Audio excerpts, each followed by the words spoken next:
the welcome speeches, which will be given by Tarek Hamoud, firstly. He's the General Director of the Palestinian Return Center. And then after that, Arafat Mahdi Shukri, who is a senior researcher at the Al Jazeera Center for Studies. After the speeches, we will go directly into starting the opening session. I hope you enjoy the conference, and thank you again for being here with us.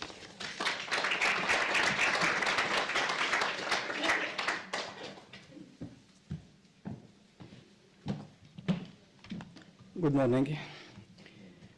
Dear distinguished guests, ladies and gentlemen, I am very pleased to join you today for this year's conference about UNRWA.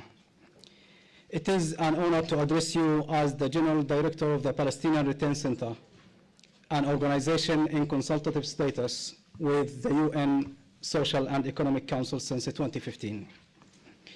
I am equally honored to address you as a refugee who knows how it feels like to grow up in refugee camps, torn away from the nourishment of home and warmth of family. I studied at UNRWA schools, Tur'an and Ain al-Zitoun in Lemzirib town south of Syria. My schools were named after Palestinian villages in Galilee. UNRWA is a stark reminder of my childhood memories. My body still carries traces of a vaccination shot injected by an UNRWA nurse. I still remember how during my early childhood days, I mistook the blue UN flag raised over my school building for Palestine's flag. I still also remember how I beat my classmate for the blue flag. I still remember doing my homework on UNRWA's blue notebooks. As a refugee, the blue was the color of my life. It is within UNRWA premises that our awareness of who we are started to take shape. UNRWA was and will forever remain an international witness of the sufferings of Palestinian refugees, of the nature of our identity, of our refugee status, which will only change when our right of return materializes on the ground. It is worth mentioning, to UNRWA's credit, that despite the ad hominem campaigns waged by the US and Israel to rescind the agency's mandate, 170 member states at the UN General Assembly's Fourth Committee voted this month in favor of a resolution to renew the agency's term of office for another 3 years. This vote is an unequivocal rejection of the Israeli campaign to wipe out UNRWA's presence and revoke the inalienable rights of Palestinian refugees, most notably the right of return. The right of return achieved customary status in 1948 when the UN General Assembly passed Resolution 194, affirming the rights of Palestinian refugees to return to their homes and obtain restitution and compensation. Like never before in the history of the UN, the Resolution 194 was reaffirmed by the UN more than 135 times. In the same vein, Resolution 2535 recognized that the problem of Palestine Arab refugees has arisen from the denial of their inalienable rights under the Charter of the United Nations and the Universal Declaration of Human Rights. Other similar UN resolutions which further strengthen the right of return as indispensable for the solution of the question of Palestine. Taking into consideration the internationally recognized rights of Palestinian refugees, and in line with PRC's intensive efforts to mobilize support for the issue, we will launch an international campaign to garner signatures from Palestinian refugees expressing firm rejection of all attempts to negate Palestinians' right of return. With over 7 million refugees scattered across the globe, the international community should step up efforts to preserve vital services by UNRWA. Until Palestinians' dream to return to their homeland comes true, Palestinian refugees will continue to face substantial challenges to the full enjoyment of their rights. Ladies and gentlemen, I would like to take this opportunity to thank our partners, who have been actively engaged in preparations for this conference, which has seen the day thanks to joint cooperation between the Palestinian Return Center, Al Jazeera Center for Studies, and the European Center for Palestine Studies at the University of Exeter. This event wouldn't have been possible without the exhaustive efforts of PRC's multicultural team. My deepest thanks go Petro Stefanini, Ibrahim Zidani, Bilal Abu Ja'far, Ahmed Hussein, Valentina Durazio for their amazing efforts. I am also equally grateful to the volunteers and all other staff members who have spared no effort to organize the conference. I shall also extend my heartfelt gratitude to all those who have come from nearby and faraway places to share with us their thoughts, support, and solidarity at this very special event. Thank you for being here to stand up together for UNRWA and Palestine refugees. Thank you.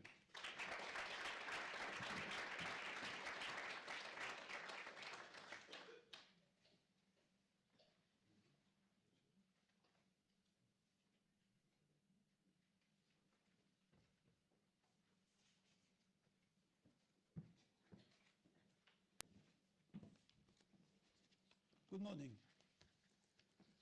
I'd like first to express our delight and appreciation for the partnership in this conference with PRC, Palestinian Return Center, and the European Center for Palestine Studies at University of Exeter.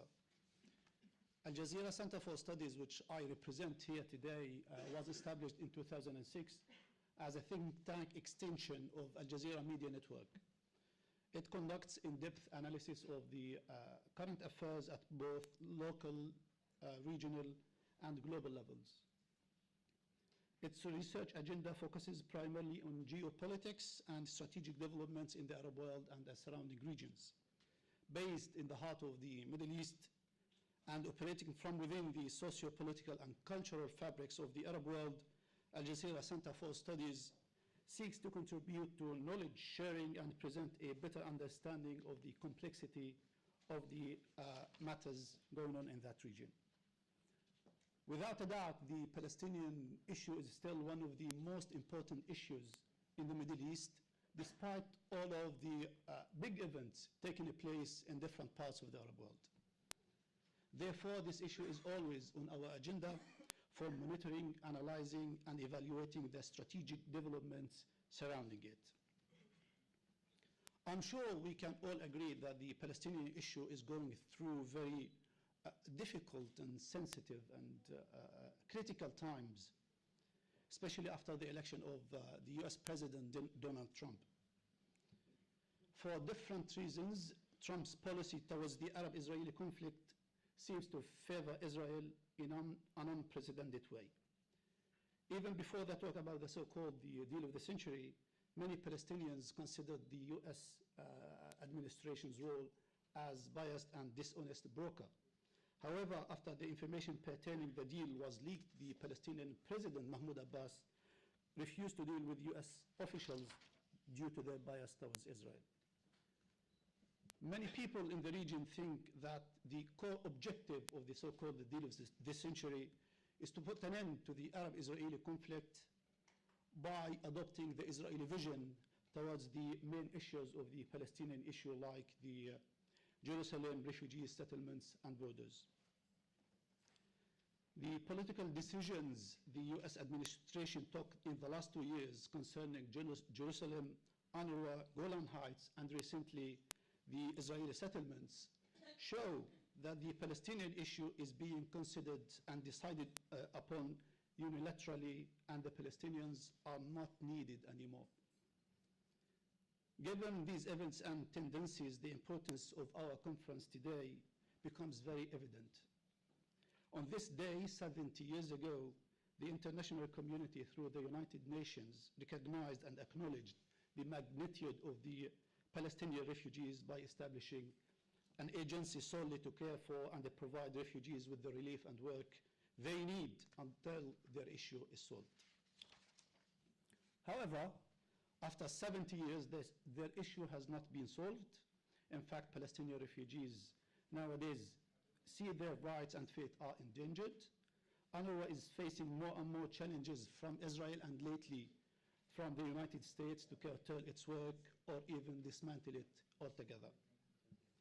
I believe this conference is a great opportunity to have a new look at UNRWA's work after 70 years, shed light on the challenges it faces, the pitfalls it had, the resources it needs, and the role UNRWA can play to secure a better future for Palestinian refugees. I'm sure that with such distinguished speakers, renowned experts, and smart audience, we will have lively discussions and fruitful outcomes. Thank you very much.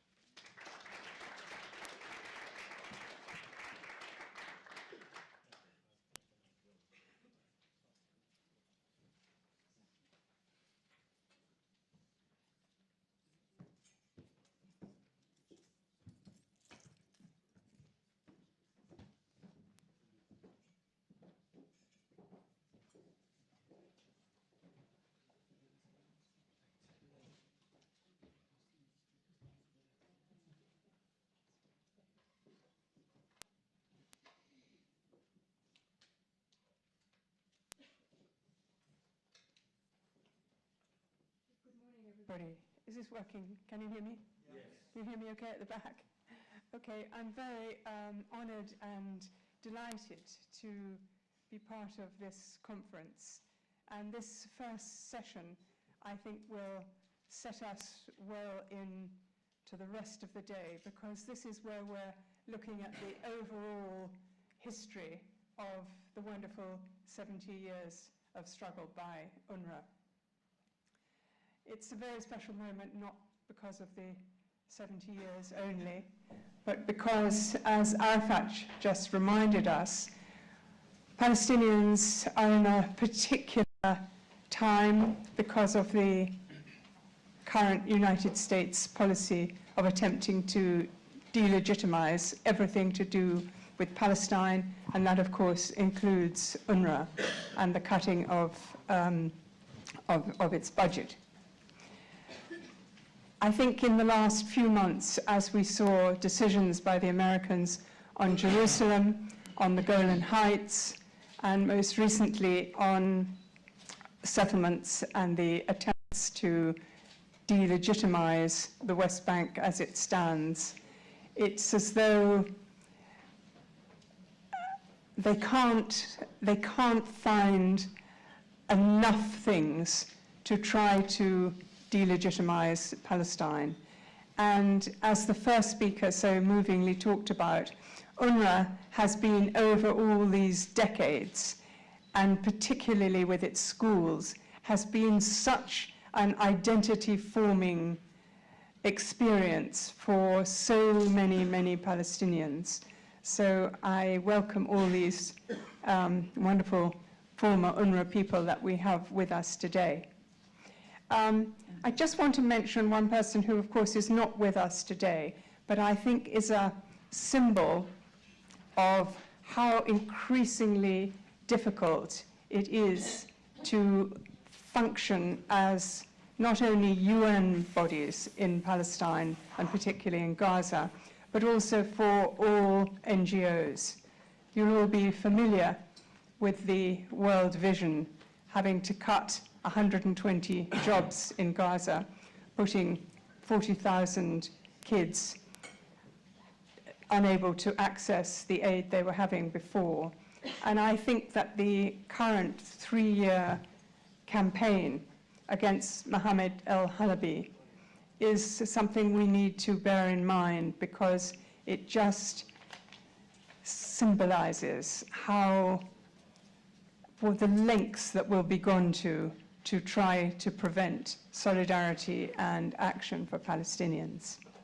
So now I want to hand over to our first speaker, who you all know very well, Dr. now Ambassador Husam Zomlot, who's had such a very distinguished career already, not only as an academic, but also in his rather titanic struggle to operate as the Palestinian representative in America.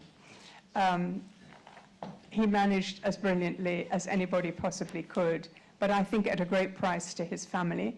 And we particularly are happy and want to welcome him here in London. Over to you.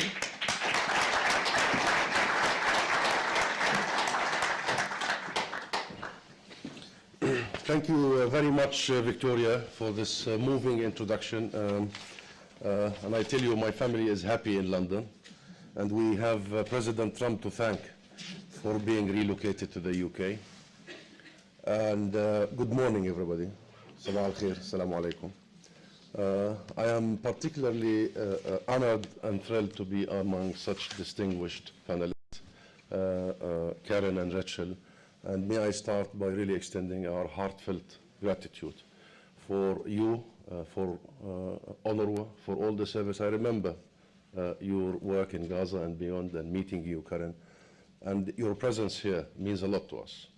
And let me say how pleased I am and honored to be speaking to you today at this very, very important occasion alongside the esteemed speakers. And also thank the Palestine Return Center, very good friends and long defenders of the right of return here in the UK and beyond. And of course, with the University of Exeter and the European Center for Palestine and the Al Jazeera Research Center for organizing this timely conference. The issue of refugees, as everyone knows here, goes to the very, very heart of the Palestinian cause. The Palestinian cause began with the forced displacement and disposition of around 2/3 of our nation, and losing 2/3 of our land in 1948. That is the origin of the cause of Palestine. This process of forced exile, displacement, disposition is ongoing until this very moment. Just last week, Israel has declared that it has approved a law, between two parentheses, to annex big parts, swaths of the occupied West Bank.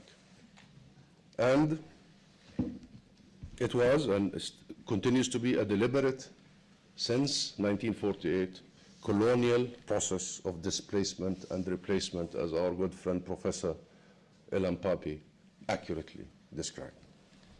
But let me say this right from the beginning.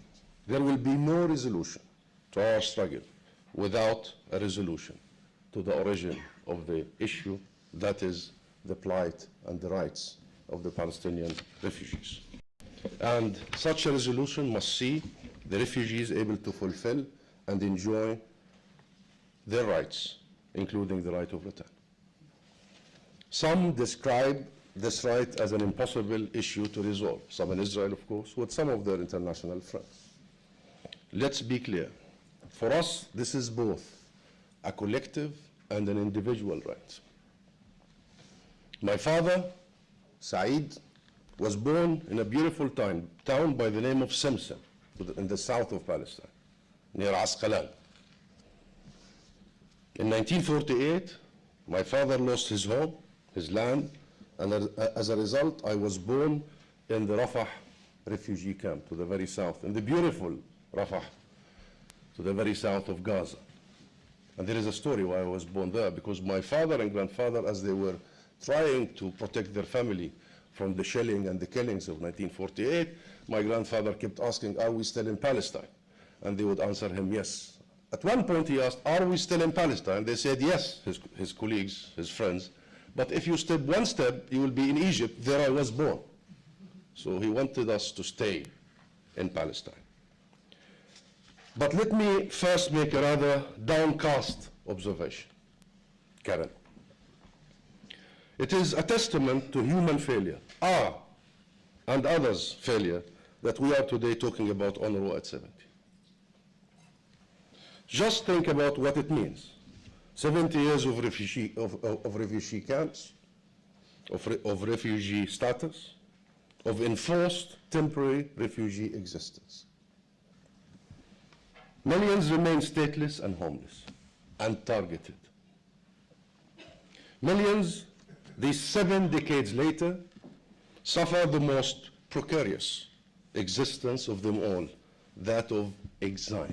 Nothing is more hurtful to a human being than exile, forced exile. Millions are denied their basic right to return home and to live in freedom and self-determination. That is a failure. It is ours and it is the world's. That said, I of course have to commend UNRWA.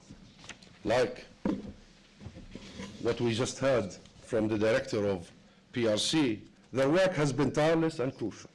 It has not only kept people alive, but offered them education, opportunities, livelihoods, a chance of betterment. Perhaps most importantly, some hope in this dark time is really giving all these refugees an opportunity. Let me use myself as an example. Upon graduation from Birzeit University in the mid-90s exactly, my first and only choice was to join the United Nations because of exactly what we just heard. Because our life as refugees was all about the blue flag, the 4x4 jeeps, the UN schools, the UN flag flying all over our camps. I grew up with a semi-permanent roof blowing above our heads in our temporary homes. Every day I would see the UNRWA service to all of us, all my generation, all the kids, the children in the schools, in the hospitals, the clinics. And my generation grew up really to look up to, respect, associate ourselves with your service, with your mission, with UNRWA, with the UN. I'm just one of hundreds of thousands of Palestinians of my generation upon which UNRWA left its mark. We have grown up, some of us, to be the voices and representatives of our nation. Some of us have become the professors, the doctors, the geniuses of the IT. All that thanks to UNRWA. UNRWA has been among the most effective investments in human history. This year, UNRWA educates around 500,000 Palestinian kids, children.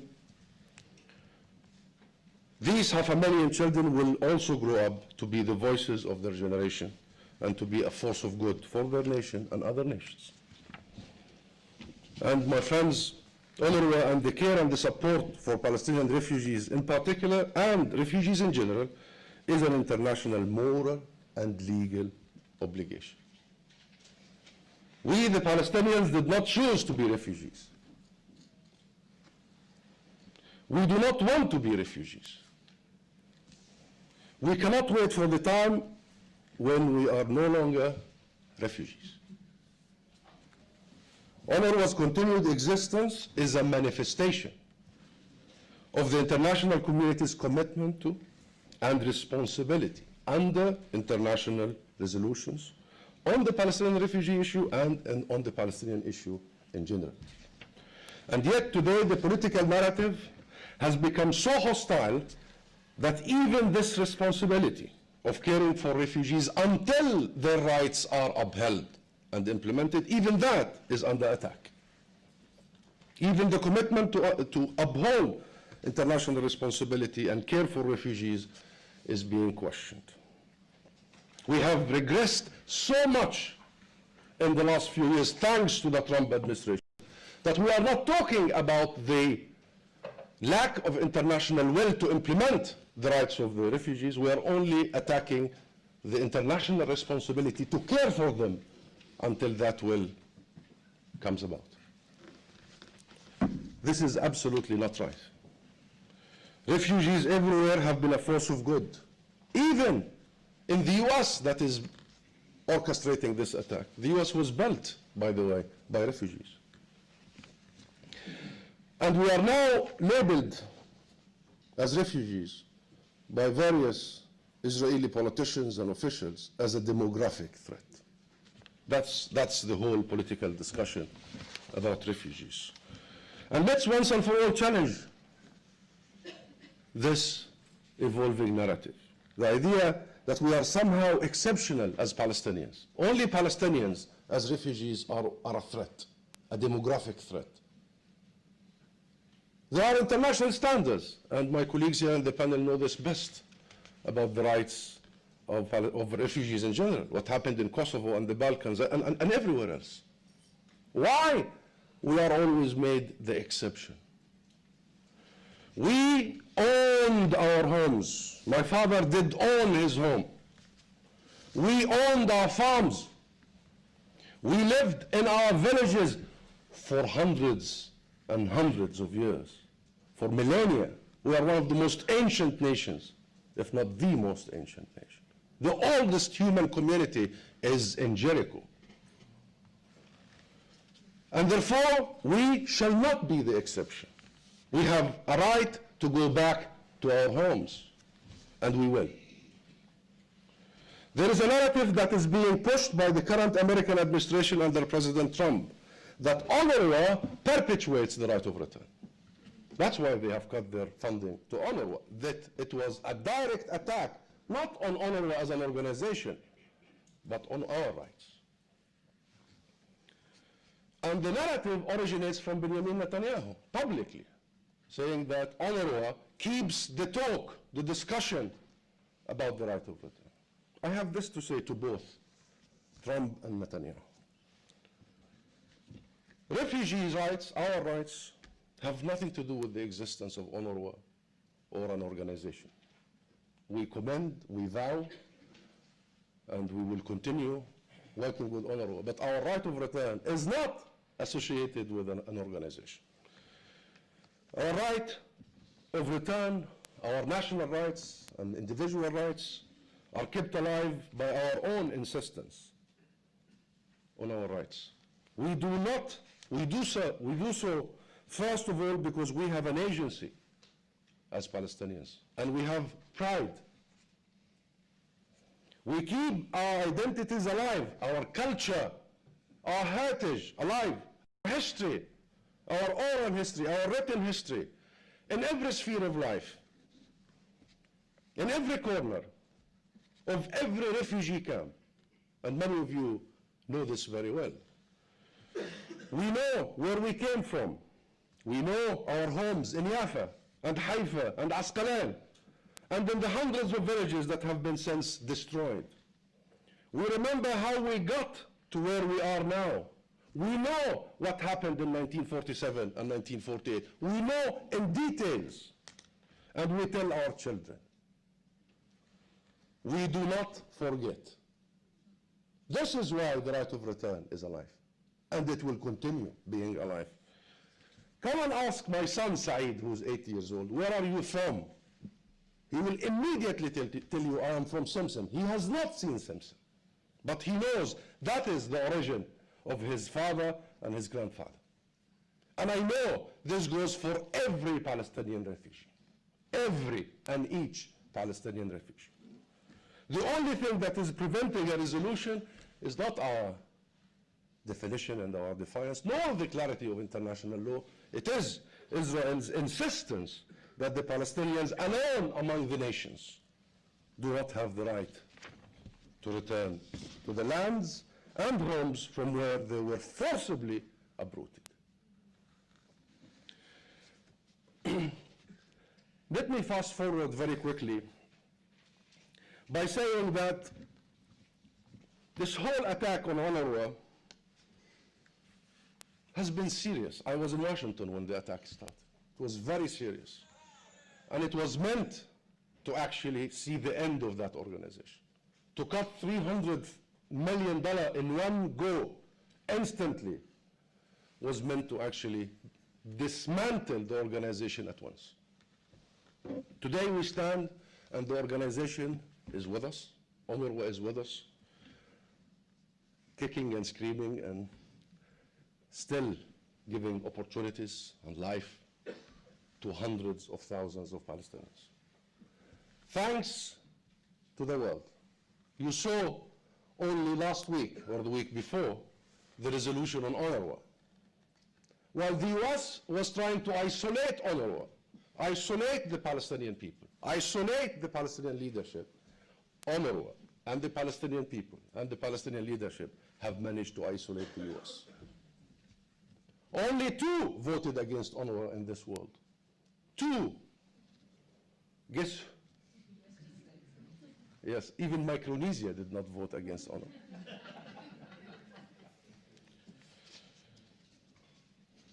And there can be no clearer rebuff of the Trump administration's policy on UNRWA than the United Kingdom. Not only did not follow suit, it doubled its contribution. This year, in 2019, the UK contributed £65.5 million,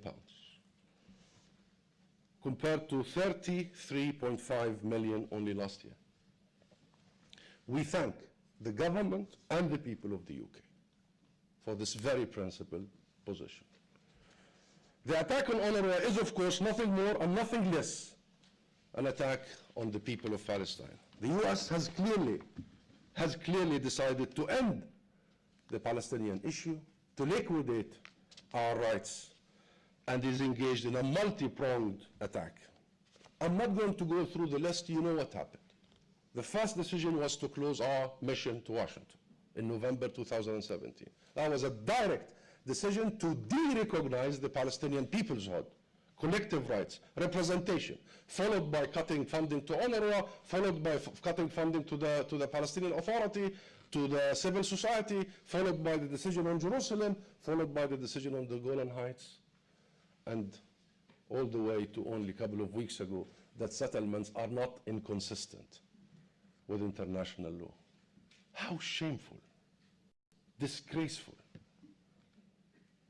And as such, Israel now has the guts to actually stand in the daylight and tell all of us in the eye that it will annex territory, occupy territory.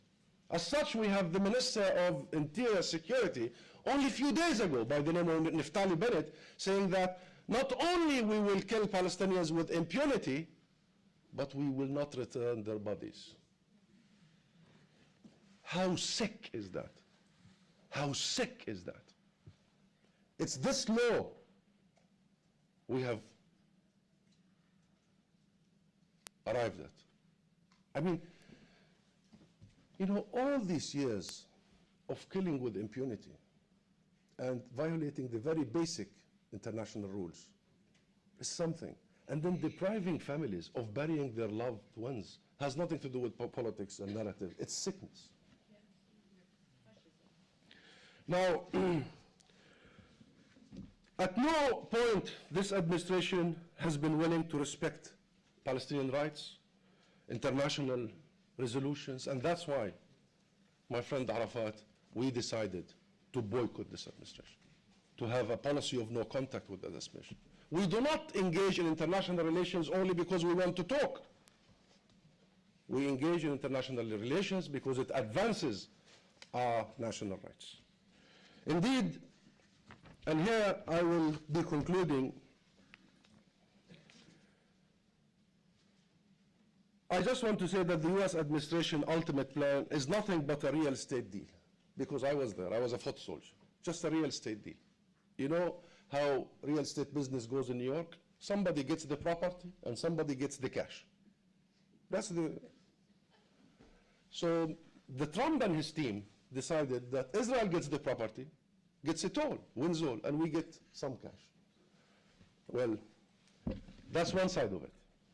And we have told them, and maybe this is an opportunity to tell them again, I mean, come on, we are not for sale. We are not for sale. And we can offer you cash if this is really what you are about. But number two, which is much more dangerous than the first, and by the way, number one explains to you the whole Bahrain workshop, the Kushner Bahrain workshop. Because the mindset of this administration is that we, the Palestinian people, we have needs, not rights. We have needs. I'm not going to swear. It's life, I think. The second dimension of this administration is much more dangerous. It is almost, Friedman, the US ambassador to Israel, is on a religious mission.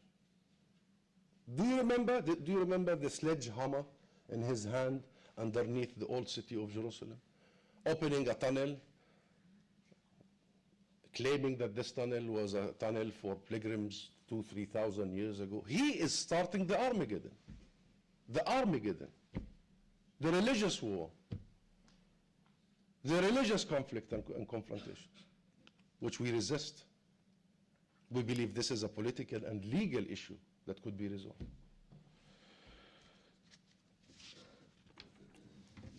Now, let me just clarify our position and end here.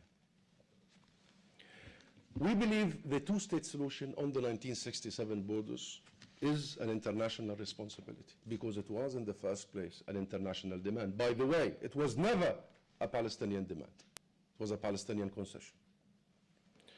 This two-state solution includes these two most important items. First is the end of Israel's occupation that began in 1967 and the creation of a sovereign, independent state of Palestine on the 1967 borders, not based on the 1967 borders, with East Jerusalem as its capital. That's number one. Number two, the full respect and implementation of the right of return and compensation for Palestinian refugees in accordance with UN Resolution 194. One does not and will not come at the expense of the other. May I repeat this? One does not and will not come at the expense of the other. Those who have the illusion that we will be focusing on the state, not the refugees, or the refugees are not the state, are mistaken. This is the formula. This is the maximum we could have offered the world and the minimum we will accept. Yesterday was the International Day of Solidarity with the Palestinian people. Only yesterday, the 29th of November. We take our strength first and foremost from our people, our nation. But also, we take it from our friends, our international friends, our Arab brothers and sisters, from the international community and the people of the world. This is our cause, but it is also the world's. This is not just about justice for Palestinians. After all, what does justice for Palestinians mean, if not simply justice for all? Justice for Palestinians is justice for all. And I remember Martin Luther King saying that injustice anywhere is injustice everywhere. That is why we see the Palestinian flag now flying everywhere. I wish you were with me in Sheffield only a few weeks ago and seeing that genuine love and identifying with the people and the flag of Palestine. We see the flag flying everywhere, not only in Sheffield, everywhere, in the UK and beyond, because our flag is no longer just ours. It is, and it has become a symbol for the struggle for justice everywhere. That gives me hope. Thank you very much.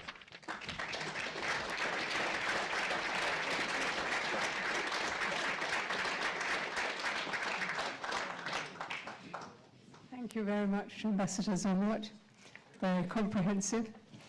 It now gives me great pleasure to introduce Karen Abu Zaid, who is like the epitome of the international civil servant at the service of people. She was 20 years in UNHCR, and she worked in Sudan, Namibia, West Africa, the Sierra Leone, Liberian Civil War.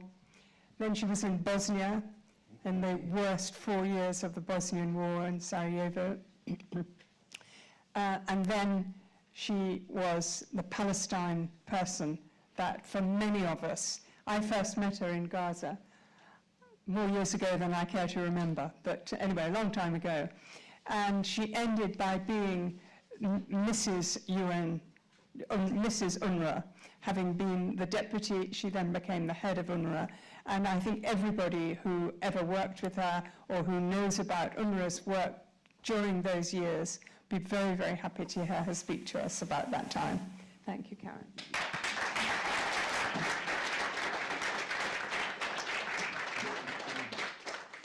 Well, thank you. And I think we've heard already the beginnings of all the political side of things represented very well by the speakers, and that will be continuing. And so I'm going to go soft and talk to you about my 10 years in Gaza with the Gazans and the Palestine refugees. And I've actually chosen this subject as an opportunity to describe life under Israeli occupation in Gaza and to acquaint others with the heroic Gazans with whom I lived and worked for 10 years, from 2000 to 2010. Their stories, indeed their lives, over decades have been ones of increasing hardship and threats with all the restrictions the occupation imposes. Repeated, sometimes deadly conflict with the neighbor who engages without restraint, often violently, and an overall lack of freedom, including of movement beyond the borders of this 27 by 7 mile territory, resulting in the impossibility to enjoy or even live what could be termed elsewhere as normal life. Yet, what one encounters in the territory is not under, when the territory is not under periodic, recurrent military threats from next door, is an appearance of normality. As Gazans go about their work, their schooling, even their recreation, with a determination and an attempt to face and overcome their hardships positively and with mostly good cheer. I recall my decade in Gaza with pleasure, sadness, and anger, as you will appreciate as I describe this period in Gaza. As was mentioned, for 5 years, 2000 to 2005, I served as UNRWA's Deputy Commissioner General under Peter Hansen's Commissioner Generalship. This was very important and much appreciated introduction to a refugee situation which was very different from those in which I had been involved since 1981 with UNHCR, mostly in emergency situations in, as was mentioned, Sudan, Namibia, Sierra Leone, Bosnia, and South Africa. In 2005, on Peter's retirement, I became the Commissioner General, a post I held both gratefully and enthusiastically until 2010, when it became time for me to retire as well, however reluctantly. Having been in the field for most of my 20 years with UNHCR, working with other refugee populations meant being in the relatively safe places where refugees take refuge. For me, this was for the most part, excluding my assignment to Sarajevo during the war.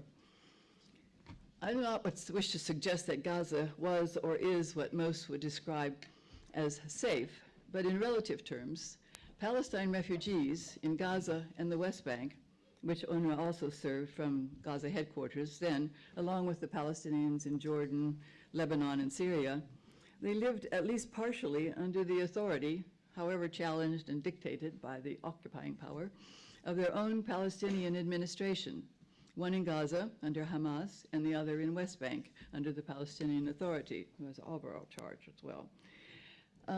This meant that the usual care and diplomacy needed to negotiate terms for those who took refuge in foreign lands were not the challenge they often are in the latter case. We had our supporters who were the government there. In Gaza, in particularly, and to a lesser extent in the West Bank, the refugees and UNRWA's challenges instead were with the arbitrary borders established and periodically reestablished by the occupying power, who made their own and ever-changing rules on when, who, what, how much, and how many could cross those borders. What I wish to convey is the disconcerting environment, which in many ways and times during the decade I'm describing appeared to be blatantly contradictory. Normal, on the one hand, since Palestine refugees in Gaza and the West Bank and Jerusalem were at least nominally, although only partially, heroically in charge of their own lives with the semblance of everyday activities under their own auspices, as is the case among non-refugees. I use those terms semblance and partial. This relates to the occupation, which is what it is, and oversight by this hostile neighboring occupier. One need only take note of the ever-increasing encroachment on Palestinian homes, historical and religious sites, their lands, which occurs on a regular basis.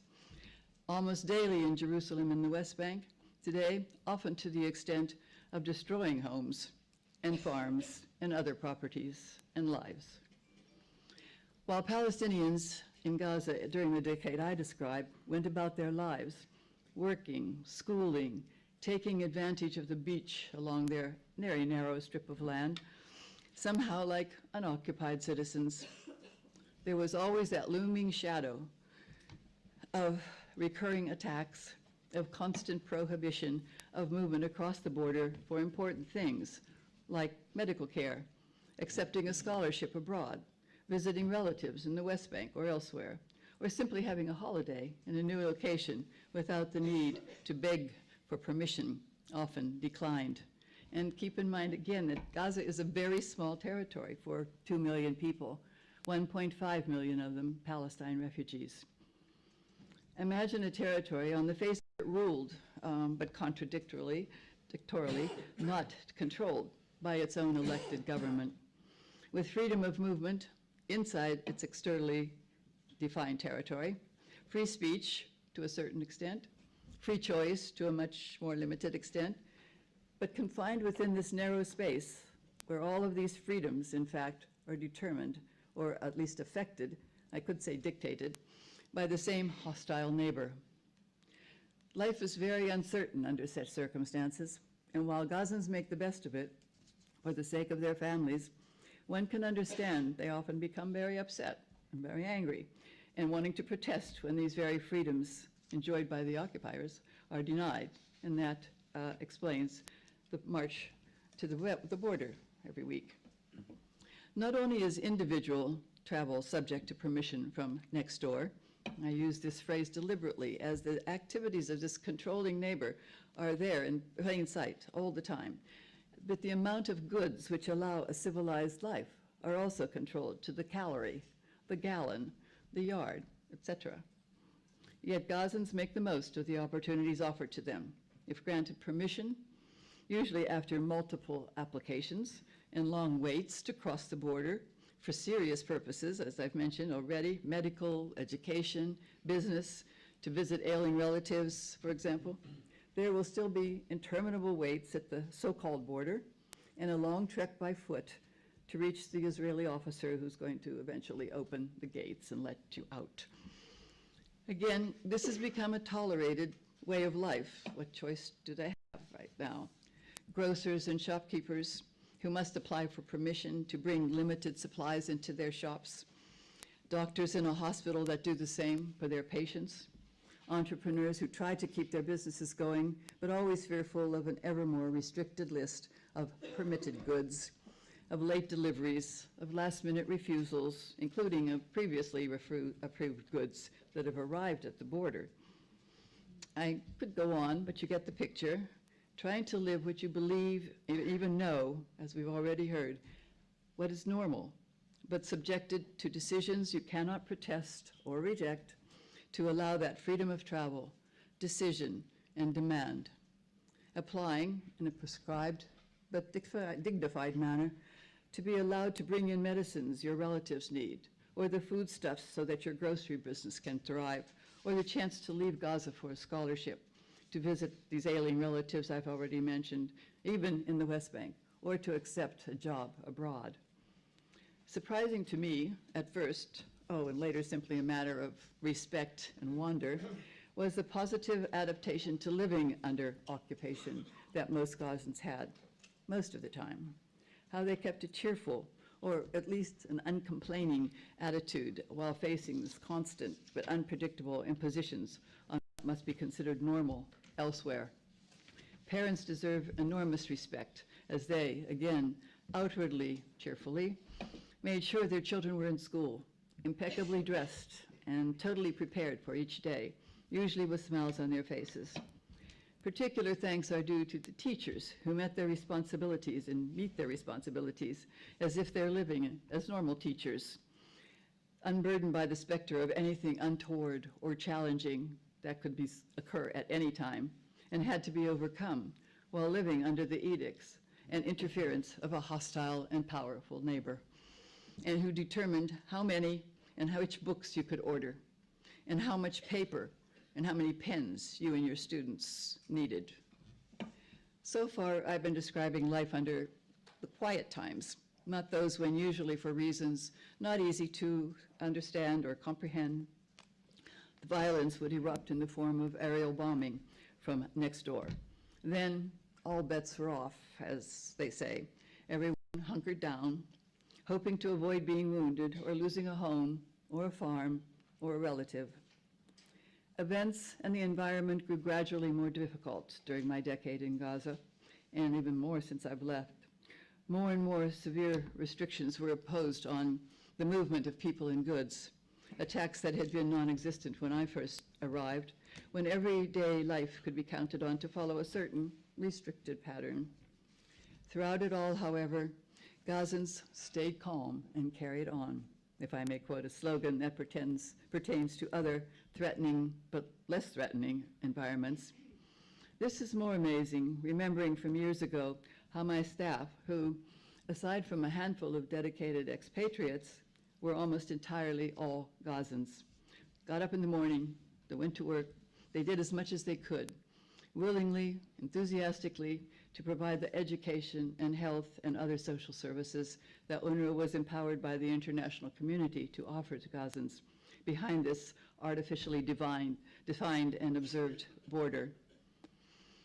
Having endeavored to paint a realistic picture of Gaza and Gazans during the time, my relatively livable decade among them, I hope I've also conveyed my admiration and gratitude for how they showed and still show until today, God bless them, when conditions are considerably more difficult than then, that a beleaguered people can keep up their spirits, can get up each day to struggle with the difficulties imposed by an occupation, sometimes to the extent of causing injuries and deaths, always causing disappointment and frustration. If I may venture modestly to explain their spirit, I believe, we've heard some about it, we'll hear more, it's at least partially because they know their cause is just. They never forget or forgive or give up on the past or what they insist will be their future. Palestinians around the world, as we hear today, have shown great patience in holding on to their determination to have a state and a territory of their own under their full control, after these have been continually encroached upon and denied to them for decades. Still, they carry on around the world, but most seriously in the occupied territory, Gaza, the West Bank, and Jerusalem, and also in Jordan, Lebanon, and Syria, standing firm, defending, and fighting for the legitimate goals for which they've been struggling for decades. Lucky and grateful am I for having been able to spend 10 years in the occupied territory, leaving reluctantly, but with a new inspired view of what life and family and home mean. And thanks to the spirit and the determination of the Palestinian people and the strength and righteousness of the Palestinian cause, I, with many others, continue to look forward to that day when justice will have its day in the Middle East and the Palestinians will live free. Thank you.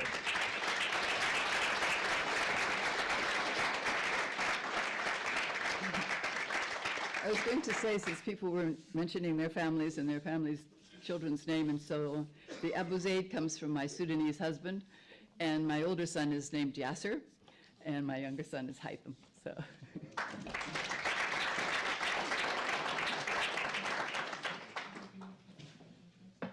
Thank you so much, Karen. It's a wonderful tour d'horizon. Our third speaker is Rachel Evans, who is the director of the legal department of UNRWA. Luckily, she has a whole slew of degrees and international law experience, but I can hardly think of any other job in which being the legal chief would be so challenging as in dealing with Israel in this situation. Rachel, please.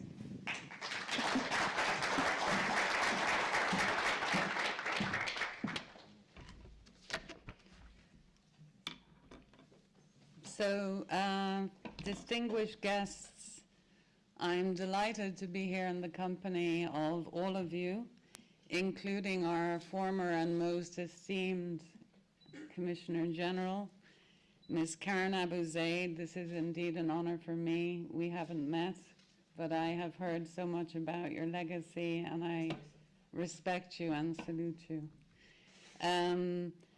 UNRWA at 70 requires a necessary reflection, and I'm here on behalf of UNRWA to offer some humble perspectives on 70 years of existence, achievements, challenges, and outlooks. So I hope you'll bear with me. I'll try and stick to my 15 minutes, and it's hard to zone in on exactly what to say, but I have thought about what perhaps would be most useful for this audience. And I'm assuming you have quite a good knowledge of UNRWA, so I won't go into all of the underlying details, but I will remind all that we were mandated to meet humanitarian and human development needs of Palestine refugees pending a just and durable solution.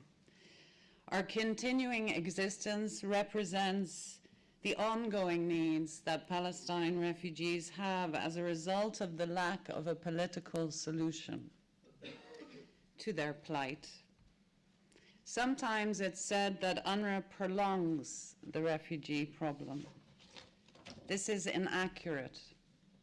UNRWA exists as a function of the lack of a political solution and the continuing needs as determined by the General Assembly, our parent organ. Palestine refugees remain refugees for as long as their situation is not resolved. When the agency started to operate in 1950, it was responding to the needs of approximately 750,000 displaced Palestine refugees who settled where they could, thinking that displacement was temporary and that they would return soon. Many still hold the keys to their homes.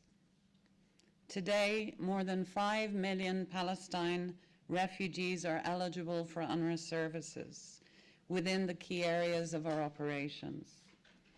As you all know, our geographical mandate includes 5 fields, and the Near East, which is in our title. So Jordan, Lebanon, Syrian Arabic Republic, West Bank, including East Jerusalem, and the Gaza Strip. Nearly 1/3 of Palestine refugees, more than 1.5 million individuals, are registered as living in 58 recognized refugee camps. The responsibility of the camps is limited for UNRWA in that we provide services, but we do not own, administer, or police the camps, which is the responsibility of the host governments.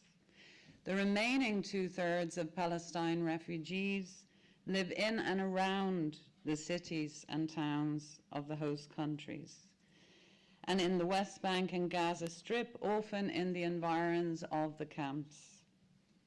While most of our installations and schools are located in the camps, a number are outside the camps. The agency Human Development and Humanitarian Services, as you know, encompass education, healthcare, relief, social services, camp infrastructure and improvement, microfinance, emergency assistance, including in terms of armed conflict. I won't go into detail on each of these services, but maybe some key statistics will assist you. For example, UNRWA provides free universal primary education to more than 500,000 refugee children. We have more than 711 schools, providing a measure of stability and perspective to these children. This contributes directly to their human rights and to ensure that they enjoy a measure of human dignity. We also have vocational centers and education science facilities. Health.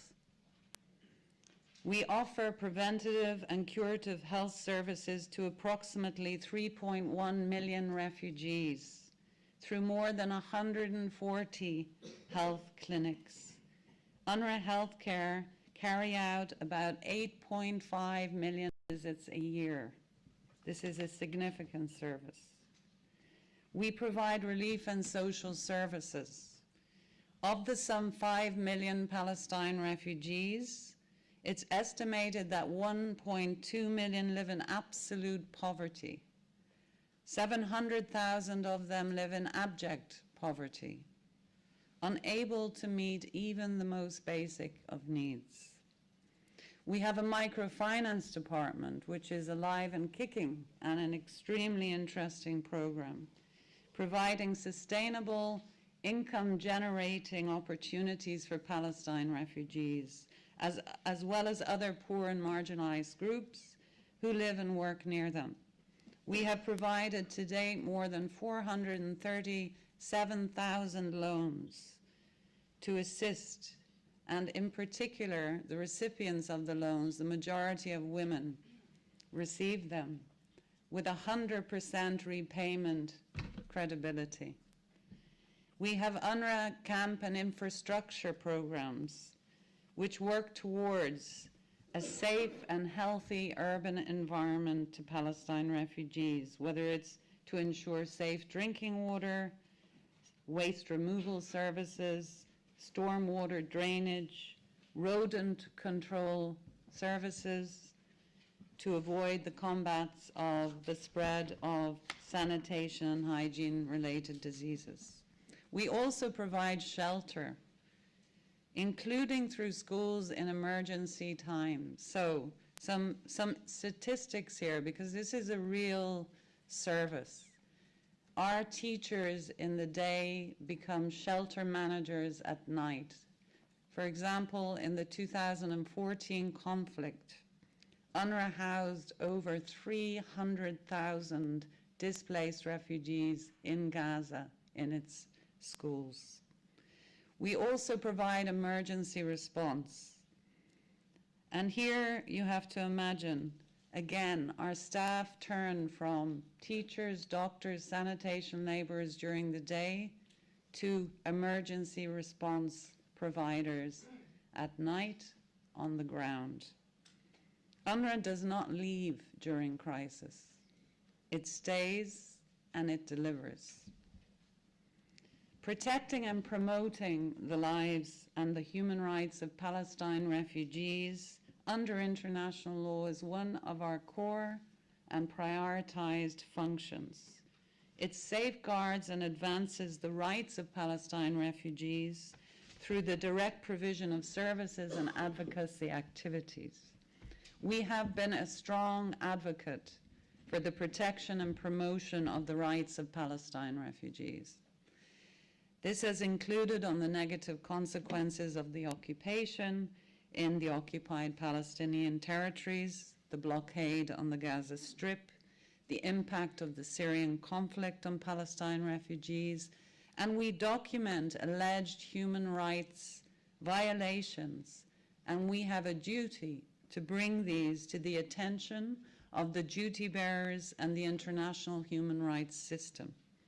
Through protection interventions, UNRWA addresses the root causes of abuse and neglect of beneficiary rights and highlights the urgent need for a just and durable solution to the plight of Palestine refugees. And for this work, we are continually attacked. I thought it would be useful, because I knew Karen would be reflecting on the decade up to 2010, to consider regional and operational developments in our environment in the decade between 2010 and now. To give some understanding to the intense, challenging operating environment in which we operate, and to fully appreciate the sheer unsustainability of the situation of Palestine refugees in overall human terms, from social and economic perspectives to the dimension of human rights, security, and dignity. Trends over the last decade have become even bleaker. Over the last decade, it started with the so-called Arab Spring, which created a space and an opportunity for expression of civil and political rights. But it also produced challenges and dangers, political upheavals or unrest, which created tensions in all of our areas of operation. Refugees, in addition to the heavy burden of protracted and unresolved exile are facing the challenges of this social and economic change. This has brought regional tensions, impediments to peace and sustainable development. So if we reflect on the proximity talks and the fragile hopes that it engendered when they were eclipsed by the tragic events on the high seas on the morning of the 31st of May, 2010. These events were a painful reminder of the nature of occupation of Palestine lands in general and the closure of Gaza's borders in particular. And this particular event illustrated the dire consequences of the international community's collective failure to achieve a negotiated solution to the conflict and to enforce and ensure respect for international law across the region. We have seen global financial uncertainty, which cast a shadow on the economic prospects of major donor states, which constrain their capacity to respond to UNRWA's needs as generously and as urgently as the situation demanded. And in turn, we saw increasing pressure on UNRWA to streamline expenditure, maximize cost efficiencies, impacting the quality and breadth of our services, resulting in a regional anxiety about what do these trends mean and imply for the prospects of UNRWA's presence and role. Successive financial crises have plagued the agency over the last decade. In 2018, we faced the biggest challenge ever in the history of the agency following the defunding of our biggest donor, the United States, first by reducing their contribution by 300 million and then increasing this year by 360. This left us with a deficit of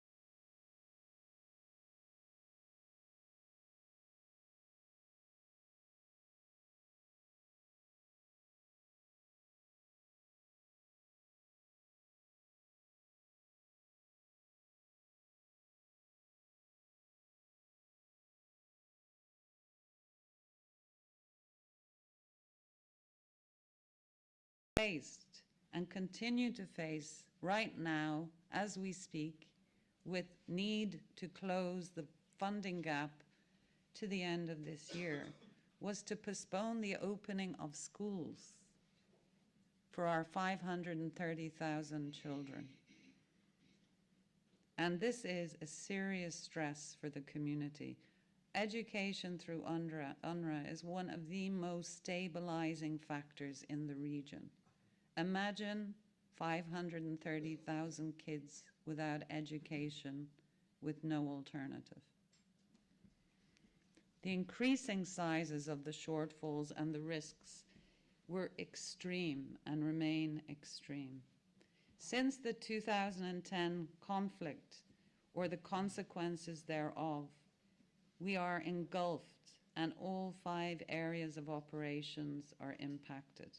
We saw the outbreak of the Syrian conflict over this decade, where Palestinians who had long enjoyed a range of stable social and economic rights. For over 6 decades, these communities had created lives, raised families, developed livelihoods in a welcoming and relatively stable environment. However, they now face increasing poverty, growing insecurity, and further displacement, which have been devastating blows. We witnessed 2 significant conflicts in Gaza in 2012 and 2014. Focusing on 2014, let's remember the statistics. And I don't have the names with me of each of those who suffered. I tried to get them because UNRWA has a tradition of not just saying statistics without names. But in 2014, 1,500 civilians, including 538 children and 306 women, were killed. Some 1,500 children were orphaned.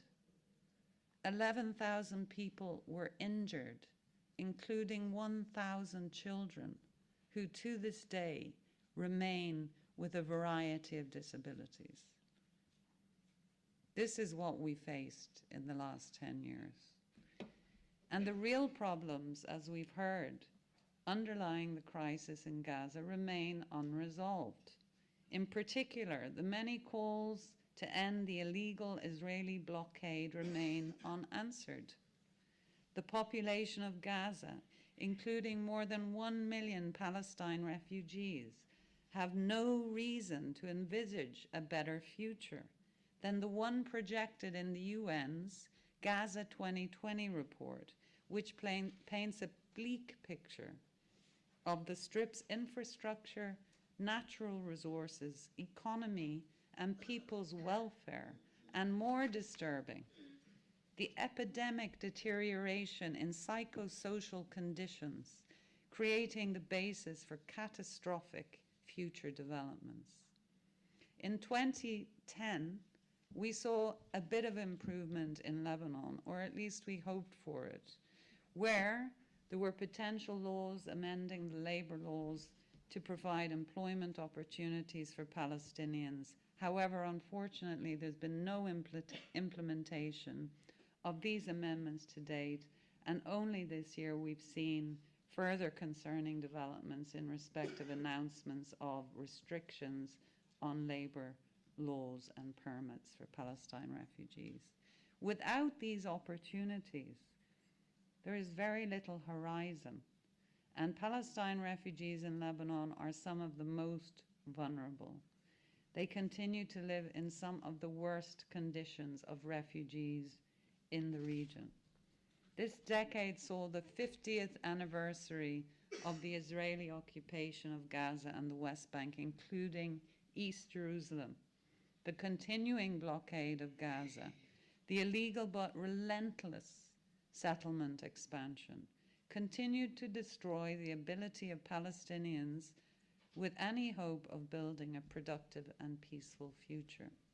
In the West Bank, we saw the familiar pattern of systematic violations of human rights, continued unabated, in spite of international appeals for Israel to stop creating facts on the ground that jeopardize the peace efforts.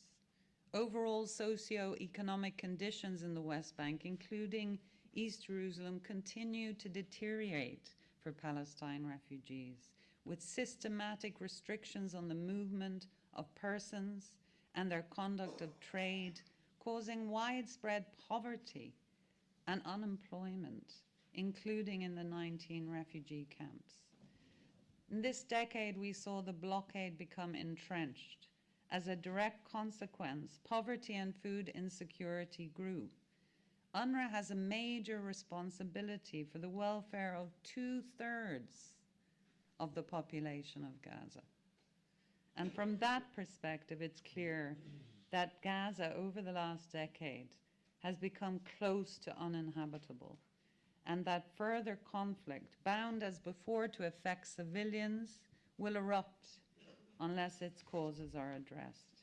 The unsustainability in Gaza has been measured by the continued downward spiral that the population of the Strip is confronted with. Refugees needing food assistance. This statistic is shocking.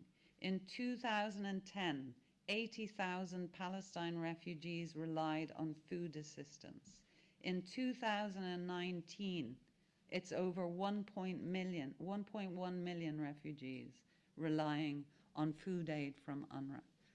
They have nowhere to go, and unemployment is over 50%.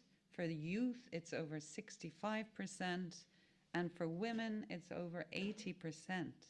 These are people, by the way, who wish to work, who are educated, who have skills. These are people today receiving food assistance, who a few years ago ran factories and employed people, now relying on food baskets. Lebanon and Jordan continue to pay a heavy price for regional insecurity, and the conflict in Syria in particular. We use every opportunity at UNRWA to pay tribute to the hospitality of Lebanon and Jordan and emphasize the need of the international community to support both countries. As we heard, we saw the move of the US Embassy to Jerusalem that caused strong reactions and anxieties. We saw a rise in attempts, as we heard, to delegitimize UNRWA and Palestine refugees, including a recent announcement by the government of Israel of a policy to replace UNRWA services in East Jerusalem, contrary to international law, including the rights enshrined in the Fourth Geneva Convention. We saw the so-called Great March of Return, an extensive violence in already traumatized Gaza, with many killed and thousands injured. And this situation is greatly underestimated by the world. More people were injured in about 10 days of mostly peaceful demonstrations than during the 50-day attack and all-out war in 2014. Being exposed to danger and hardship has been the daily routine in this decade. Palestine refugees remain vulnerable, and this vulnerability increases, as happens with refugee communities all over the world when they are exposed to shock of conflict. But I must dwell for a moment on the broader challenges, and we heard some reference to them today. So funding challenge, I've expressed, it's clear, and with some exceptions, UNRWA relies on voluntary contributions. To perform our mandate, we need 1.2 billion a year. Our current deficit lies at 167 million, and we're in November. And that is a very restrictive budget. 167 million still means that we have to postpone vendor payments. We have to take SURF loans from the international OCHA facility, and so on. It's a very minimal amount and will not resolve all the issues. Okay. We've seen all kinds of other attempts to delegitimize UNRWA, and they were referred to today, whether it's the definition of Palestine refugees, the issue in relation to descendants, the offhand comment that it should be so easy to merge UNRWA and UNHCR without any absolute thought on the difference of the two agencies and the ridiculousness of that suggestion. We see attacks on the generational status when all refugees around the world pass status down to their descendants. We've seen protracted situations in Afghanistan, Angola, and all kinds of other countries. And the right of return, which is a fundamental right for all refugees, enshrines in GA resolutions. I'm being told I need to wrap up. I have too much to say, and perhaps during the day I can say more. What I would like to highlight, though, is during this decade, UNRWA has achieved monumental achievements that are not always heard because we're not very good at PRing ourselves. What we do is spend a lot of time reacting to the attacks, which are many. But we have made leaps and bounds in areas of cost efficiencies, in programmatic reforms in relief and social services, education and relief or education and health systems. Our microfinance program has received endless awards. We have been innovative in our funding, seeking alternative solutions. Last year alone, more than 40 countries stepped up to the mark to bridge the funding gap. And if I may, with a short conclusion, why are we still relevant? We have 2 million students who have passed through UNRWA schools over the decades since 1950. We have, in the last decade, delivered 86 million medical consultations. We take 23,000 patients every day in our clinics. We provide shelter. We provide livelihoods. And I would like to conclude by reminding ourselves that the strength of UNRWA and its value to the international community are inextricably linked to the significance of refugees as a distinct constituency of the Palestinian body politic. We make an essential contribution to their well-being and dignity, and therefore enhance the value of Palestinian human capital. This is an organization that has seen a lot over 7 decades. It's seen the pain firsthand and the injustice. It has also seen achievements. And despite the extreme adversity, we are an agile, extraordinarily nimble, and resilient organization operating in one of the world's most polarized environments. At 70, we are an illustration of what can and in many ways has been achieved for Palestine refugees. But we are a living reminder of what happens when no political solutions are found to address the underlying causes of historic injustice. At the heart of dignity and the plight of Palestine refugees is an unresolved conflict, an ongoing occupation, and a lasting injustice. Thank you very much.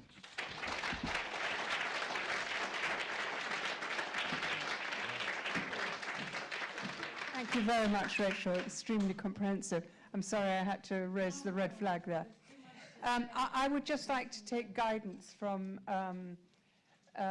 shall we do the film now, although we're running so late? Yes. Okay, so now we have a short film from Canada, from Professor Michael Lynch, who, as you know, is the Special Rapporteur, the UN Special Rapporteur on Human Rights, following Richard Falk. So we can play that now, please. It is my great pleasure and honor to have been asked to be part of this important and timely conference. For reasons that I will mention in a minute, UNRWA is an institution that is very close to my heart. First of all, may I beg forgiveness from all of you for not being able to join you in person as much as I wanted to be there. My current teaching schedule is a very demanding master, which must be obeyed. With regret, I know that I am missing a great opportunity to meet the very distinguished speakers who will be presenting today, as well as those of you in the audience. My best wishes to all of you for a very successful conference. Before I begin my formal remarks, can I say to you that one of my very earliest formative experiences respecting Palestine, Israel, and the occupation was thanks to UNRWA. As a young lawyer, I joined UNRWA in 1989 at the height of the first Palestinian Intifada to serve as what was known in those days as a Refugee Affairs Officer. The Refugee Affairs Officer program arose as part of the growing responsibility of UNRWA in the 1980s to provide for the legal and human rights of Palestinian refugees, as directed by the General Assembly. It was designed to monitor, intervene, and raise complaints about Israel's mistreatment of Palestinian refugees in the OPT during this uprising. For 6 months as a Refugee Affairs Officer, I traveled continuously up and down the West Bank with the other RAOs, visiting all of the 19 refugee camps on a frequent basis, trying to instill a sense among the camp inhabitants that the international community was paying attention to their well-being.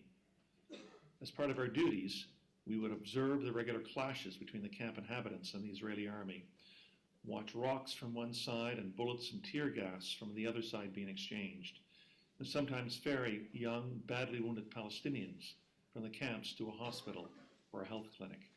It was an unusual privilege to have been part of this unique fly-on-the-wall of history experience.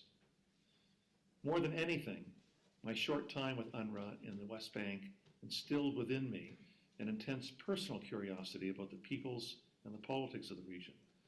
This would later turn into a legal scholar's professional interest in the occupation, as well as in the fate and the future of the millions of Palestinian refugees that the agency has provided such vital services for over the decades.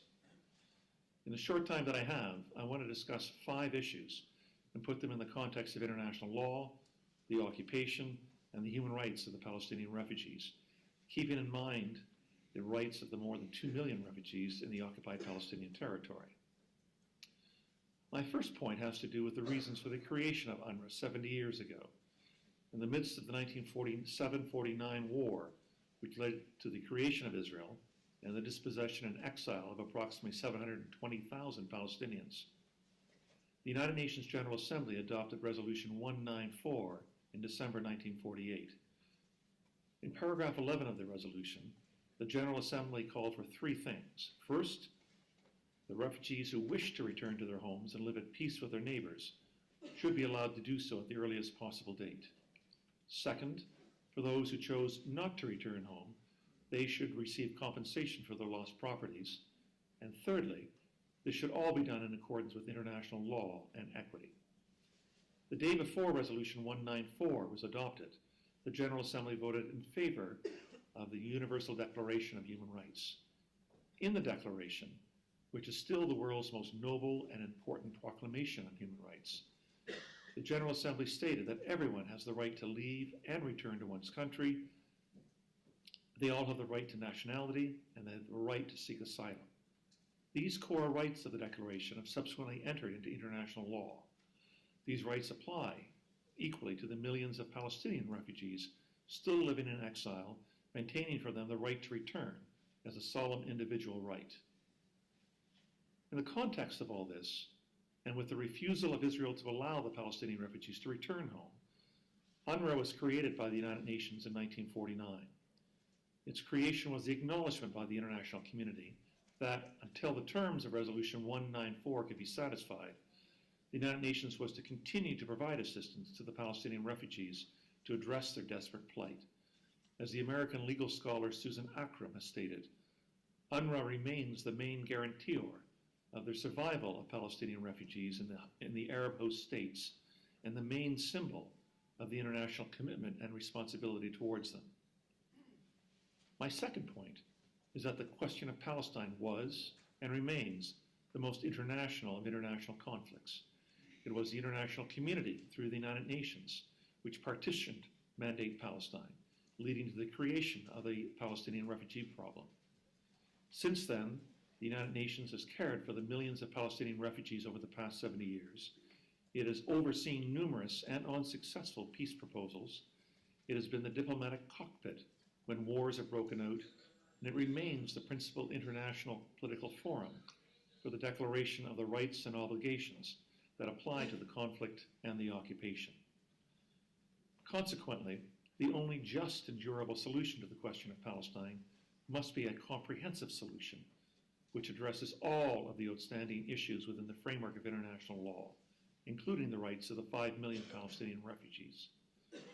The ultimate solution, be it a genuine 2-state solution, a single democratic state, or some other durable and fair settlement, has to satisfy the obligations of international law and the international consensus on this issue. This is our barometer, our fundamental guide to a morally and politically based, rights-based solution, which understands and encompasses the fact that Israeli Jews and Palestinian Arabs have a shared future together, and it must be based on equality and justice for all. My third point is that the same rules on the rights of refugees everywhere to a durable solution also apply equally to the Palestinian refugees. Globally, the 3 accepted durable solutions are 1, voluntary return to one's home country, or 2, integration into the host country, or 3, resettlement into a third country.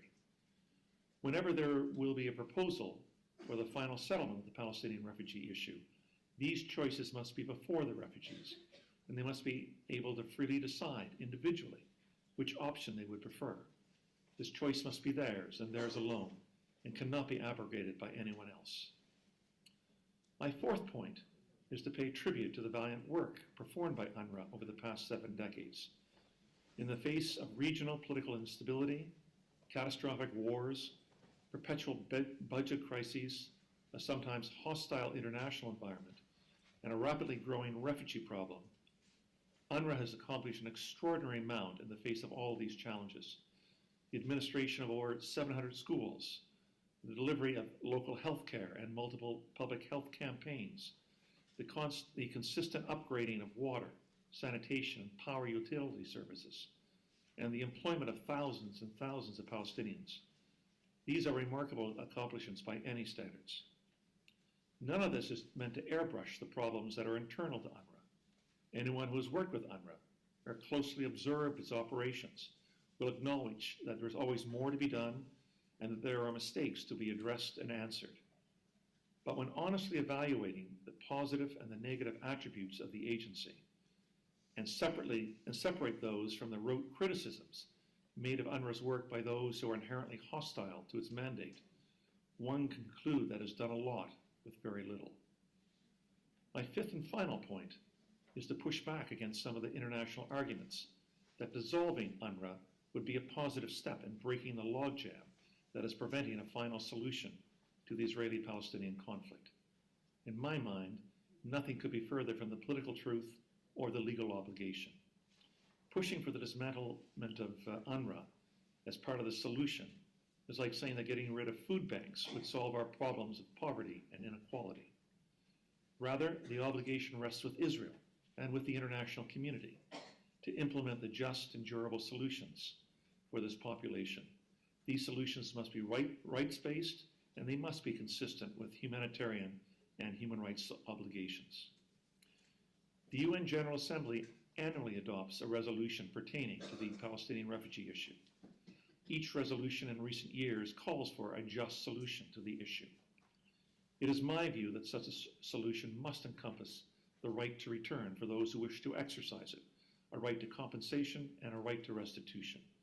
Accompanying this must be a viable and practical plan for enabling the refugees to achieve a viable future that contributes to a broader, shared, and prosperous future for all of those in the region. Achieving this won't be easy, and it will require a multi-state, multi-level effort and plenty of lifting power by the international community.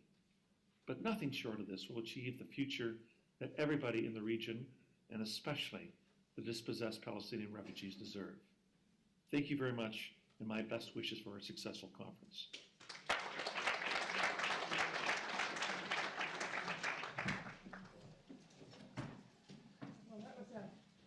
Very terrific tour d'horizon by Michael Lynch. I'm so sorry he's not with us. I'm sure many of you would have loved to question him. We've now been allowed a few more minutes, so we have nearly 15 minutes of questions. There is a roving mic. So can I see some hands raised so I can see? Okay, let's take the two at the back there. And the one here on my right. We'll take them together, and then our panel will answer. Two at the back, one on each side.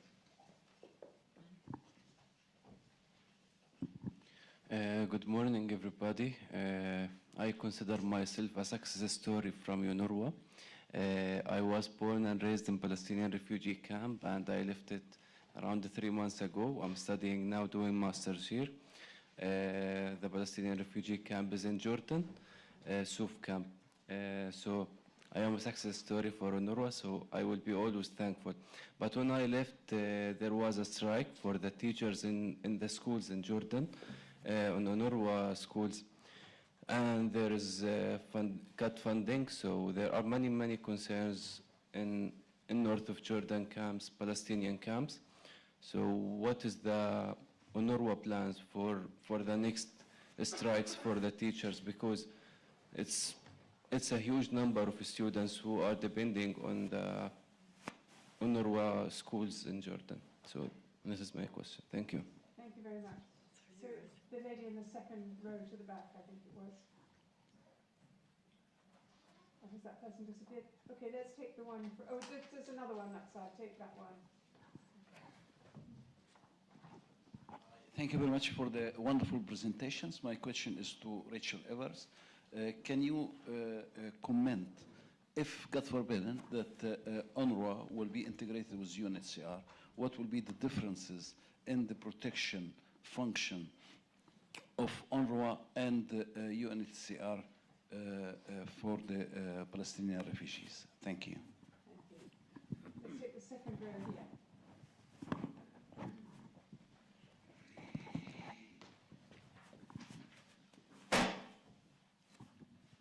Hello, Khalid Nadeem, South Asia Middle East Forum. Thank you for your presentations. The Palestinian cause is a cause very close to my heart.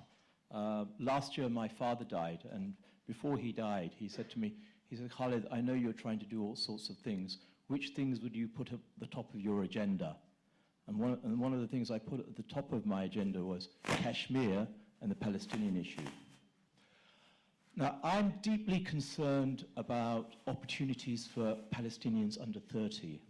I'm at the moment preparing an event on the impact of the Syrian refugee crisis on Lebanon. Whilst preparing that, I've seen some of the problems facing Palestinians, refugees.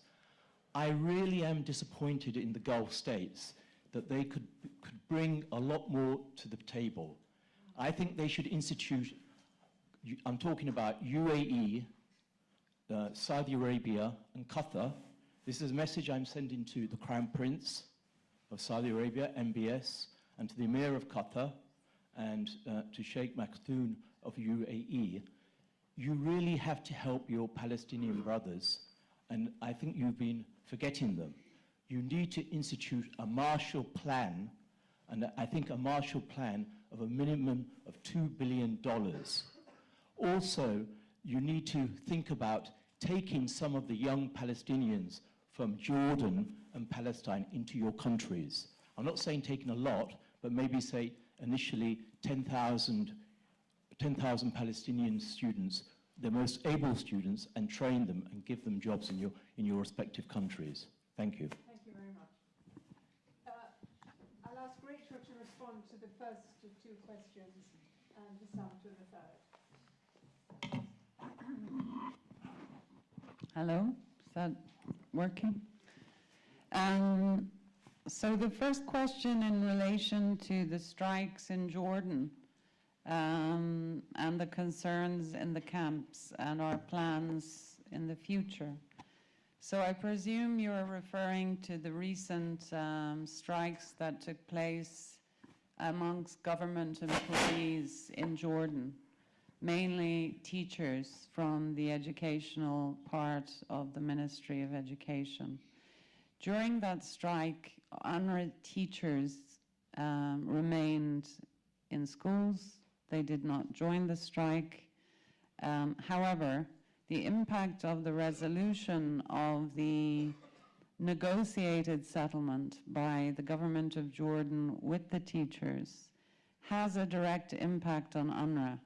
And the reason for that is that UNRWA traditionally, and I'm not sure, but perhaps Karen knows better than me, has aligned itself to the host government salaries in civil service. Remember, UNRWA employees do not follow the UN national staff protocols. They are underpaid compared to the UN system and traditionally been aligned with the host government civil service salaries. So when host governments undertake salary reviews and increase their salaries according to very technical pay policy reviews, UNRWA, under its own internal pay policy review system, has agreed to match so that our staff remain on the comparator with the host governments. So recently, after the conclusion of the strike in Jordan, we were faced with a strike in our HQ and our Jordan field office, with staff demanding the same comparator. And we have systems which oblige us to undertake these reviews and to ensure that in that review, none of our staff remain below the comparator. And this is something that is difficult in times of financial challenge, because of course, once you do the review, you will find certain categories of staff that may be under the comparator and require increases. And the fact is, this is the cost of labor, okay?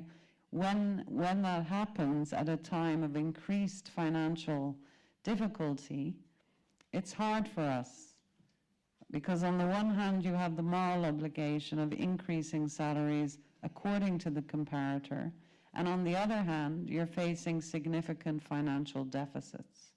So the two are very hard to bridge. But the moral and ethical obligation is there, and it's up to UNRWA to try and find the funding, and it's also for our donors and partners to recognize that these are pressures that we can't just continually say no to. And you have some examples across the region of this. For example, in Syria. Sorry, I'm going to have to stop you there. But please note that you'll be able to talk to Rachel all day. And I'll say that also, if you don't mind, for the second questioner. Yeah, I mean... Because we'd like to take one more round of questions after this. But I'll be quick on the UNHCR question, if you like, because I think it's a relevant one. It's very quick. Yeah. I mean, this has been one of the increased attacks on UNRWA, that it should be easy to combine the two agencies.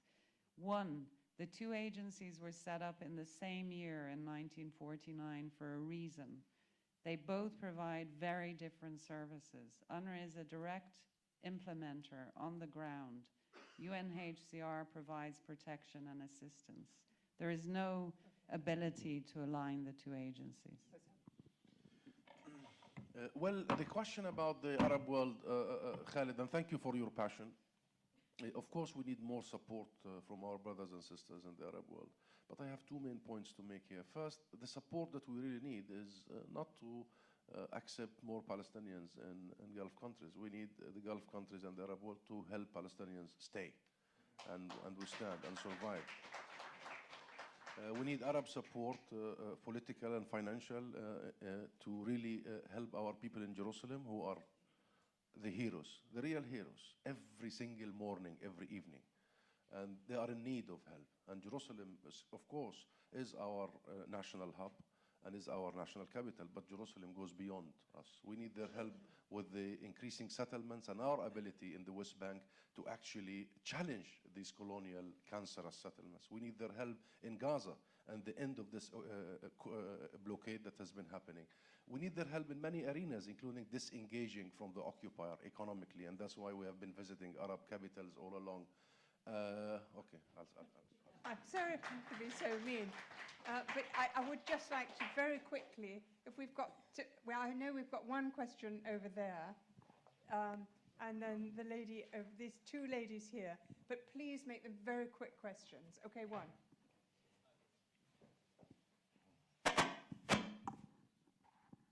Thank you for all the speakers. I'll try to make this quick. I'm kind of in two minds about this, so consider it like a devil's advocate question, maybe. But I'm a Palestinian refugee from Lebanon. I was born there, studied in UNRWA schools. My dad is a teacher in an UNRWA school until today. So I've very much benefited, and my entire family is still benefiting from UNRWA. But do you not think that, in a way, UNRWA makes us complacent in that there's some Palestinian refugees here, give them some basic rights, and then kind of shut up about the whole right of return thing? Do you not think that the UNRWA should be pushing more about pushing for Palestinians to go back instead of kind of just trying to let them settle in the refugee camps where they are? Thank you. The problem with the questions is they're all so interesting, we could go on for hours. But the lady in the orange scarf and the lady just in front.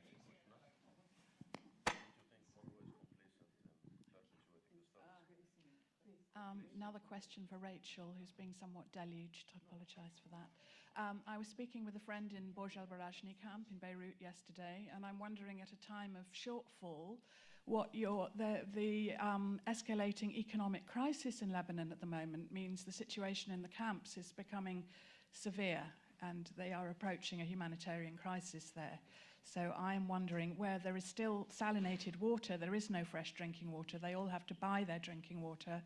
So I'm just wondering what happens in an emergency situation when you're suffering as you are with the shortfall. Hello, thank you for the speech. I am Palestinian, also refugee from Lebanon. For Mr. Husam, right to return is for us Lebanese and Palestinians in Lebanon is to all Palestine, not 67 for all Palestine, from the river to the sea. And this is from my grandparents, and I will be also inheriting it to my sons and to my daughters. Second question, you have spoken. No question, yeah. It's a comment, but I needed to say it. My question, you speak about the suffering of Palestinians, which we do all know. But how do you see the role of Palestinians?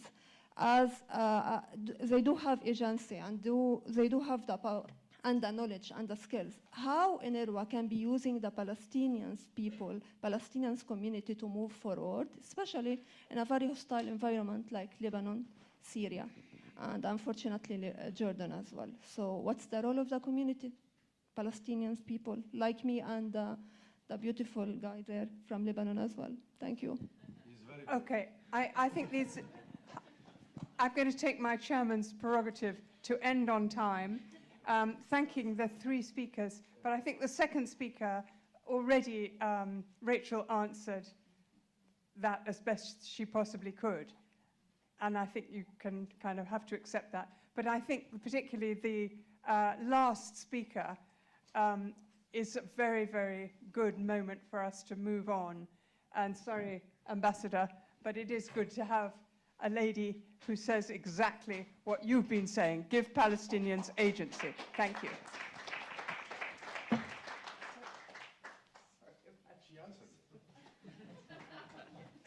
Thank you everybody very much. Can you please be back here at 11:30?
Yeah, I did, yeah.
Been handed in a pair of glasses, so if anyone's lost some glasses,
particularly in the climate in which we live, where a central part, of course,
the origins of the UN's global refugee regime. Would you please welcome Dr.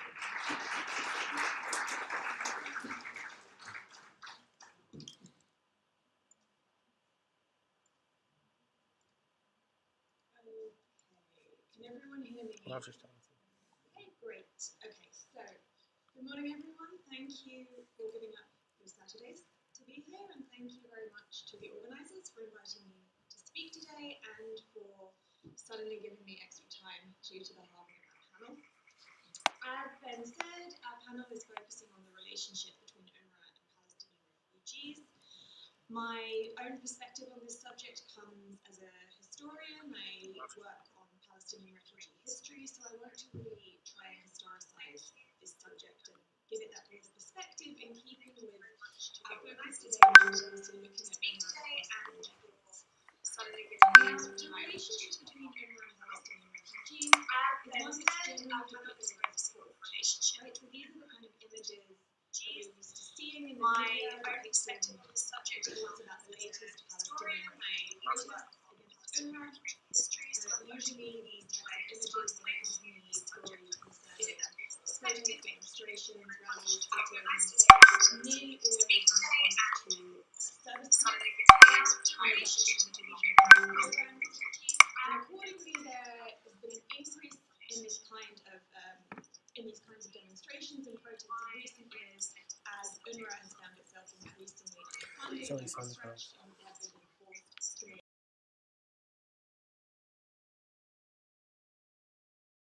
Appears to have increased in recent years. Some degree of tension between the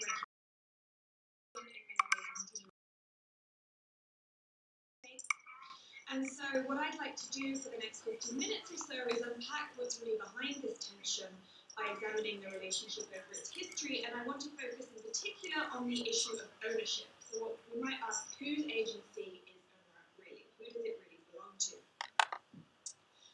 And in terms of the structural dynamics, we can see pretty clearly that there are a number of actors who have formal leverage over the agency. So officially, of course, UNRWA is the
structure numerous competing actors pushing their various claims of ownership over the agency. Now, of these various competing actors, it is of course the Palestinian refugees who have the least formal power. Even though they do comprise the vast majority of UNRWA staff, they're disproportionately found on the junior levels. Senior management tends to be dominated by internationals and has always been dominated by so-called internationals who are usually Westerners. And yet, regardless of their structural disempowerment, the Palestinian refugees have nevertheless continuously made use of the limited leverage they do have in order to exert their influence and push forward their claims to ownership over UNRWA, to declare that it's actually their agency. And what's more, they've sometimes done so with considerable success. And this is where I'd like to turn to history, as I said at the outset. So to understand how the Palestinian refugees have sought to declare and promote their claims of ownership over UNRWA, we need to consider what their main demands towards the agency have usually been.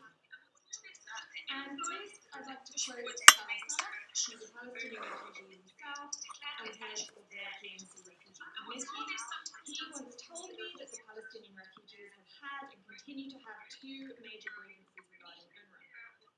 The first concerns the feeling that UNRWA is not providing adequate services, that it's not sufficiently investing in its provision of programs and aid and welfare to the refugees. Of course, there are all kinds of reasons for this, many of which are beyond UNRWA's control, as we heard this morning. But nevertheless, this, according to Salah, is the first major long-running grievance. And the second is the grievance that UNRWA, or the feeling that UNRWA is not sufficiently representing the Palestinian refugees' political rights. I think this is something we heard about in the question this morning, right? There's a feeling that UNRWA should be doing more to push forward the Palestinians' political rights, and that in some sense, UNRWA serves as a representative for the Palestinians, who are of course stateless, particularly in the UN sphere. So if we keep both of these grievances in mind, we can find them running throughout the continual tensions between UNRWA and its Palestinian refugee staff over the last 7 decades. Now, to give one example, again, this was touched on in the Q&A before the break, we've seen continual strikes among UNRWA staff, not only in recent years, but really over the decades. So this is actually a newspaper story from 1981. I don't know how well you can all see it, but it's reporting on the sixth week of an UNRWA staff strike all the way back in 1981. This was a strike by Palestinian staff